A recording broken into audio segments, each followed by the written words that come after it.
না, এটাও তো একটা অ্যাডভেঞ্চার যেটা আমি চেয়েছিলাম। তার মানে এসব আপনি চাচ্ছেন, আর আপনি যা চাচ্ছেন তাই হচ্ছে। অফকোর্স। ও মাই গড। আমি এখন চাচ্ছি আমাদের গাড়িটা যেন আর ঠিক না হয়, আর আমরা সবাই মিলে এখন হেঁটে হেঁটে রসুলপুর যেতে পারি, তাও আবার এই জঙ্গল দিয়ে। এটা আমার জন্য একটা বড় অ্যাডভেঞ্চার হবে।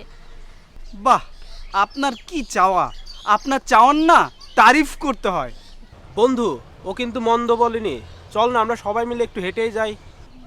মানে এখন আকাশ তুইও? চলেন না ভাইয়া, আমার বান্ধবী যখন এত করে বলতেছে, আজকে না হয় আমরা হেঁটেই যাই। দেখবেন আপনার অনেক ভালো লাগবে। আমার বান্ধবী না সবসময় অ্যাডভেঞ্চার পছন্দ করে। আমারও একটা প্রজেক্টের কাজ আছে। আমরা যদি সবাই মিলে হেঁটে যাই তাহলে আমারও প্রজেক্টের কাজটা কমপ্লিট হয়ে যাবে। আপনি না একদম রোমান্টিক না। দেখেন আপনার বন্ধু কতটা রোমান্টিক। আচ্ছা চলুন না, আমরা সবাই মিলে হেঁটেই যাই। ঠিক আছে, আপনারা সবাই যখন বলছেন আমি যাব। তার আগে খাবারটা শেষ করুন। নিন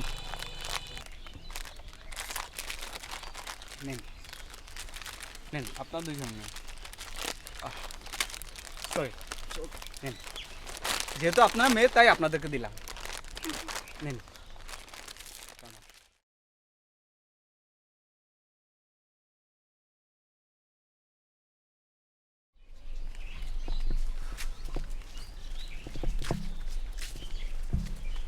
জানেন আজ আপনি আমার কত বড় ইচ্ছা পূরণ করছেন। আমার না অনেক দিনের ইচ্ছা ছিল যে আমি এমন একটা অ্যাডভেঞ্চারের সাক্ষী হব, আর আজ সেটা আপনার জন্য পূরণ হচ্ছে। আপনি কি জানেন, আজকে আমার গার্লফ্রেন্ডের বিয়ে হয়ে যাবে। আজকে যদি আমি সময় মতো ওকে নিয়ে পালাতে না পারি, তাহলে আমার গার্লফ্রেন্ডের বিয়ে হয়ে যাবে, ওকে আমার পাওয়া হবে না। আর আপনি আসছেন আপনার অ্যাডভেঞ্চার নিয়ে, তাই না? শুনুন, আপনি চাইলে না এমন গার্লফ্রেন্ড হাজারটাও বানাতে পারবেন, কিন্তু আজকের এমন একটা দিন আপনি কি চাইলেও কখনো পাবেন? পাবেন না। তাই মন খারাপ না করে হাসুন আর এনজয় করুন। আপনি তো এনজয় করছেন, তাই না? আপনি এনজয় করলে না হবে। আচ্ছা, আপনি একটা সত্য কথা বলুন তো, আপনি আসলে যাচ্ছেনটা কোথায়? কেন? আপনাকে না বললাম রসুলপুর। বুঝলাম রসুলপুর, কিন্তু রসুলপুর কোথায় যাচ্ছেন? সত্যি বলবো নাকি মিথ্যা? মিথ্যা কেন বলবেন, সত্যটাই বলেন। সত্যি বলতে রসুলপুরে আমার এক বন্ধুর বিয়ে, আমরা ওখানেই যাচ্ছি। আর ওখানে আমার প্রেমিকও থাকে। ওর সাথে এর আগে কখনো আমার দেখা হয়নি, শুধু ফোনেই কথা হয়েছে। আজ ওর সাথে আমার প্রথম দেখা হবে।